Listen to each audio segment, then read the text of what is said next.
Bonjour à tous et bienvenue dans SIC, la nouvelle encyclique du pape François, le serment des gardes suisses et la conférence épiscopale au Gabon, c'est tout de suite dans SIC. Une nouvelle encyclique sur la fraternité. C'est une encyclique sociale pour que, face aux manières diverses et actuelles d'éliminer ou d'ignorer les autres, nous soyons capables de réagir par un nouveau rêve de fraternité et d'amitié sociale, qui ne se cantonne pas aux mots, insiste le pape François au tout début de Fratelli Tutti. Signé ce samedi 3 octobre à Assise en la veille de la fête de Saint François, sa nouvelle encyclique porte sur un thème cher au pape, invitant chacun à mettre ses pas dans ceux de Saint François, lui qui a semé la paix partout et côtoyé les pauvres, les abandonnés, les malades, les marginalisés, les derniers. L'encyclique de 90 pages invite à faire renaître un désir universel d'humanité, repenser un monde plus fraternel et ouvert.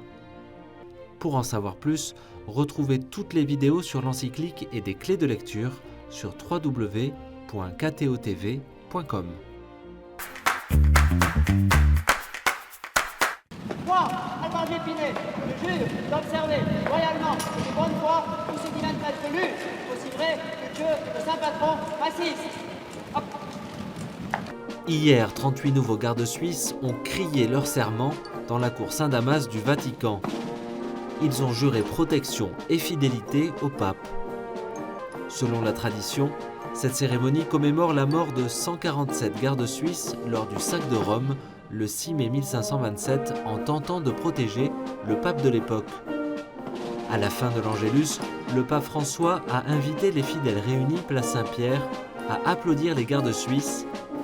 Ce sont de braves garçons qui donnent 2, 3 ou 4 ans de leur vie pour assurer la garde du Vatican, a expliqué avec gratitude le souverain pontife.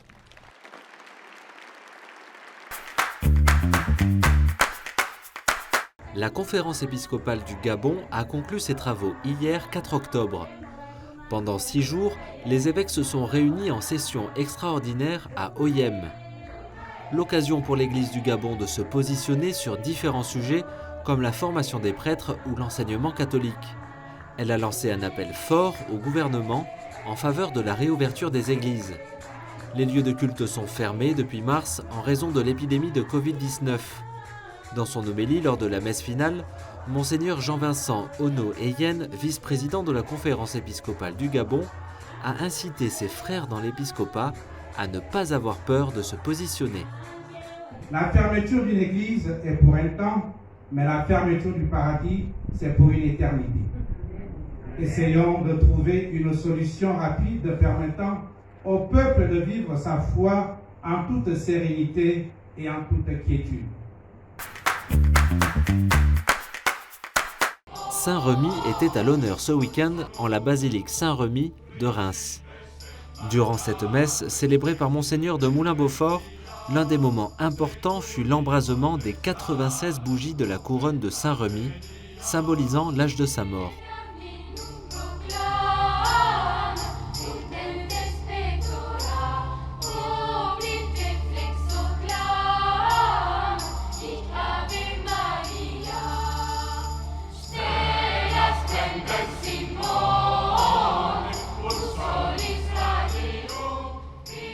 C'est également un moment particulier pour vénérer la châsse de Saint-Remi, coffre contenant les reliques du saint.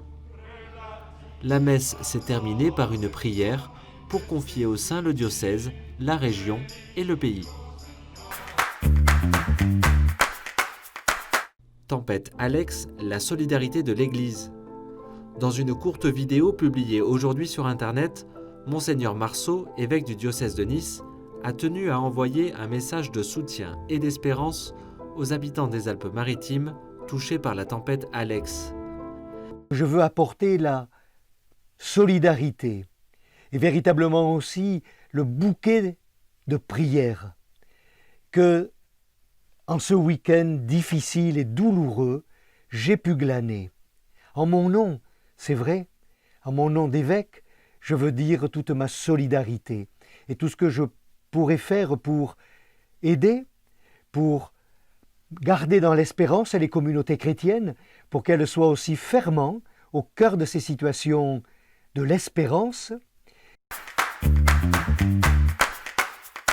Le week-end a été marqué par une moisson exceptionnelle d'ordination et d'engagement religieux dans de nombreux diocèses en France. Au sud, dans le diocèse d'Albi, Sœur Laure a prononcé ses vœux perpétuels samedi et rejoint la congrégation des Sœurs de Notre-Dame de l'Immaculée Conception de Castres. Dans le diocèse de C, Sœur Hélène a prononcé son engagement religieux définitif auprès des Sœurs franciscaines à Bagnoles-de-l'Orne ce dimanche en la fête de Saint François d'Assise. Veux-tu, avec nous, donner ta vie pour témoigner de l'amour du Père envers tout homme, en vivant en mineur, en fraternité, au service de tous, en particulier des plus pauvres? Oui, je le veux, avec la grâce de Dieu. En Île-de-France, les diocèses de Nanterre et de Pontoise ont célébré des ordinations diaconales. Et 2 nouveaux diacres en vue du sacerdoce ont été ordonnés pour le diocèse aux armées dans la cathédrale Saint-Louis des Invalides.